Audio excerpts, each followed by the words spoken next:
Hi, I'm Amberley. I'm author of 9 Steps to Cloud 9, the inside guide to making your dreams come true. So yesterday I pondered about your core fear, and I'm just going to share with you my journey on that one, because I've been reflecting, and lo and behold, I really pulled out by the root a core fear of mine. I'm going to share with you, and the great thing about when you find a core fear as opposed to just a standard fear is it's like a nexus point. It's kind of like as I said, it's like pulling out a weed by the root where it can't keep doing the same thing over and over. And the core fear, ready for the drum roll, is or was, it's not anymore, because here's the thing about a core fear. When you realize it's there, it's all you have to do, just be aware of it, right? It loses its grip of you. And that's why it's really worth becoming aware of what your fears are. Most of us run from our fears, okay? And as I explain in the book with an exercise I don't really explain it in words, I just explain it by doing an exercise with you. But one of the things that happens, I'll just move my necklace up a bit, see, that's from New Zealand, Power Shell. One of the things that happens is your life revolves around your core fear, right? And when you pull it out, your life has to revolve around something else. It has to revolve, like I said to you yesterday, there's fear and there's love. So, are you ready to hear what my core fear is or was? It's probably no surprise for those of you who have been involved with me. I don't know if I want to tell you it. It's a bit embarrassing, but it's a good one. It's a good one, and it makes a really good point. And I even mention it in the book because it's very, very common when people get stuck in therapy mode to not realise that they are fearing things being good. And so my core fear is success. Now, it's said that what we resist persists, right? Now, here's the amazing thing. This is such an example of how life works in your favour, even when it doesn't seem to be. Now, this is the difference between blaming someone else for the way things are, right, which is easy street. We can all do that. That's not difficult at all right? Blaming other people for the way you feel, blaming other people for the way your life is, right? And it's not to say that when people are cruel and unreasonable and things that's wrong, that's not wrong. It's not to say, it's not to let them off the hook, okay? It doesn't mean give them free rein and let them do whatever the hell they want. It's just that you can't do very much about what they do, but what you can do is come back home to yourself and go, okay, what's helping me to, what is this bringing me? What is the gift in this? What is it about this? What is it that's right about this that I'm not seeing? Fabulous question from Access Consciousness there. What is it that's right about this that I'm not seeing? Now, the epiphany that I had, the light bulb moment, is realizing this is when you really will piss off your enemies, because this is where you alchemize what they're throwing at you. So my fear is around when I say I'm fearful of success, okay, I'm not scared of diamond necklaces, beautiful cars, boats, horses, the big house. I'm not scared of that, right? And I've had all that. I've had both ends. This is what's unique about me, is because I've been the student squeezing out the tea bags. I've had the big house by the ocean and all of that, right? So, and everything in between. And so it's kind of a really interesting journey having those different perspectives. So this fear, let me explain it to you, because this is where I say alchemize if you've got enemies and they're throwing stuff at you, alchemize that. I'm going to show you how I'm doing it in this situation. It doesn't mean to say you'll do it in this situation, but you can certainly take the principles of what I'm doing and apply it to you. So when I realized that the fear was success, because that was from yesterday's little chitty that I did with the book, it's not those lovely things. It's what comes with success. And this is not what people talk about, right? It's maintaining success. So I've had those successful experiences in life, but I know what it takes to maintain that. I know what it takes to keep that going. And that's the bit that scares me. And And so what's happened is my enemies have given me all the crappy side of success, and they've kept the successful bit, the fun bit, the enjoyable bit, they've siphoned that for themselves.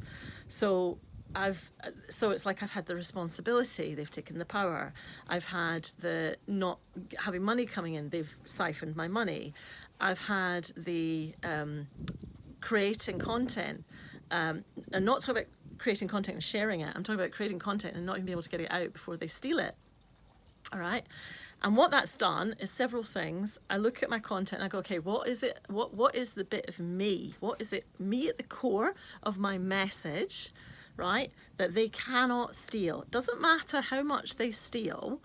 They can't have the essence of me. They're not going to get that, right? They have to have the essence of them. And if the essence of them is to steal other people's stuff, then they don't have any relationship with the process of what it takes to get there, right? If you just cherry pick, if you just take the fruit off someone else's tree and you didn't grow the tree and you didn't plant the seeds and you didn't water it and you didn't put all that work in, all of those years, all that patience and dedication, then that fruit is going to rot. And you haven't got the tree. So I've got the tree, right? And I've said this before about you've got the tree, you've got the roots, you've got the experience, you've got the life experience that produced that fruit. And so the fruit that I was holding was like, this is pretty damn unfair. I've done all that work and they're taking it all. And so I got clearer and clearer and clearer and clearer on the me bit of my message, all right? Because lots of people are saying different things. What is it different about you? What's your superpower? What is it that's the essence of you that no one can take from you? And that's the bit to claim and hold and be. And what I realized is that they've given me the crappy side. So they've given me the annihilation. They've given me the humiliation. They've given me the confusion, they've given me the hate, they've given me the copiers, they've taken, so they've done all the things that many people who are successful have to deal with, right? But they get to be in nice cars, or they get to have, diamond necklaces, or they get to have really nice clothes, right? So what's happened, which is so cool and it's so funny, and this is exactly what I mean by, happiness is an inside job, is what they've done is I've had to face all of those fears, right? Gradually they've chipped away at my life and they've tried to destroy it and destroy me. They've tried to make me think I'm crazy. They've tried to drive me over the edge. And the thing is, it hasn't worked. And what it's done is it's made me go, okay, these are all my fears. Wow, I'm facing them all. I'm living them all. I'm experiencing them all. And I'm okay. I'm still here, right? It's all right. And I think what happens when you have a fear that's driving you is you run your life trying to avoid that fear. And in fact, one of the things I ask in the book, in one of the little exercises, is once you've identified your fear, once you're aware of it, what is it you're doing to avoid it, right? So what I do to avoid success is I'm not embracing the fun side of it, right? But in resisting all of that fun stuff, I've faced all of the crappy stuff that comes with it. So I might as well have the good stuff too, right? I might as well have the nice clothes. I might as well have the diamond necklace. I might as well have the nice car. I might as well have the money, right? I might as well have the new people in my life that aren't going to try and destroy me, right? It's like, so isn't it interesting that our fears attract what it is that we fear? And we try, and in our efforts to not realize that fear, we experience that fear, and then find, lo and behold, it wasn't as bad as I thought it was, right? Because you'll perceive these things. So what that's meant is I've done quite a bit of sabotaging, and I know that as I've sabotaged some of the opportunities that have come my way, the fears were very, very real. It's easy to say, like, fear, I was always taught in life coaching, it stands for false evidence appearing real. But it's also face everything and recover. And I like that one, face everything and recover. So this is an example of taking those fears, facing them and recovering from them. Now, obviously, you have to keep yourself safe, right? If your life is under threat, that's a very valid fear that you must protect yourself, right? I'm not talking about those kind of fears, right? And that was actually the situation I was in. So I've been to that edge of terror. And eventually it was kind of like, do you know what? I'm not even that scared of dying, because if I die, it's like, I'll just work from the other side. But it's also a realization that when your time's up, your time's up. So it was sort of like everything was kind of out of my hands. So it took me to this place of total surrender of, okay, I don't know what the heck's going on. I don't know why this little book is causing this much commotion, because it was used to understand how I was thinking to attack me. So there's two sides to why I'm suggesting you get this book. There's you just doing what I'm doing, which is alchemizing what comes your way in your life. But there's also understanding, and this is where it gets too twisted. I don't really put much energy into this, but understanding how the enemy works so that you can protect yourself. But I don't really recommend putting any energy into the enemy's direction. You know, you just deal with things as they come, and that's very much what this is about. It's about moment to moment responding to things and dealing with them, rather than. That's why I talk about rather than having a fixed plan, respond to what's actually going on. I think this is where I find automation on technology quite difficult, because it's a very definite, like, it's like a pipeline, you know, it's a very definite funnel. But they've done everything they can to stop that funnel from working. It's just been a nightmare. But I've come out the other side, and there's kind of, it's like there's light at the end of the tunnel, and I've come out and the light is really, really bright.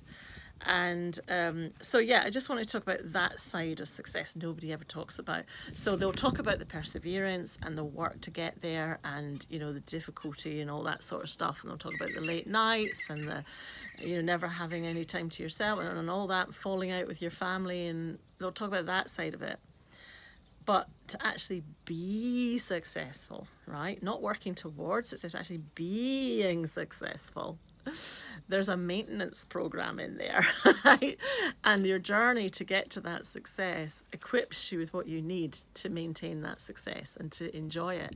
And so why shouldn't you enjoy those things that you have, I was going to say worked hard for, and yes, you do work hard for them, but how I see it is that your dream has factored in it the most incredible, exquisite, personalized development program for you, specifically for you.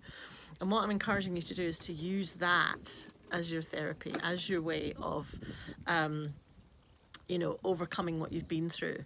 So it's not to say don't go to therapy. I'm not anti-therapy, and I'm not anti-talking. All these things are really, really helpful. But what I'm saying is, if you've got a good therapist, right, you should be able to say, this is what I want to do with my life, and they should be able to help you unlock what's stopping you from following that vision, right? If that's not happening, then you will get stuck in this kind of never-ending loop of, there's something wrong with me that I need to fix. And this is why I say the bullies are the ones that are getting away with it. They don't think there's anything wrong with them, right? And so this has been kind of all part of my journey, and kind of the realizations that I've had along the way that I wanted to share with you. So today, let us see what will be the message for you and for me. And I'm not counting it or anything. I'm just going to do it upside down, inside out. I'm just going to do it like this, so you don't think that Right, this bit here. What does it say? Oh, now take your power back. And it's got Yoda. Right, may the force be with you. Okay, so it's just about to take an exercise. This exercise is the opposite of worrying, yet it is the same process. So when you worry, it's the same process as making a dream come true. So visualize you living your dream without those fears driving your behavior anymore, right? What would be different about you, and can you live that reality now? Ba-da-dum, ba-da-dum. Isn't that exactly what I was talking about? And there's the hot air balloon, and there's Yoda. So may the force be with you as we go through this journey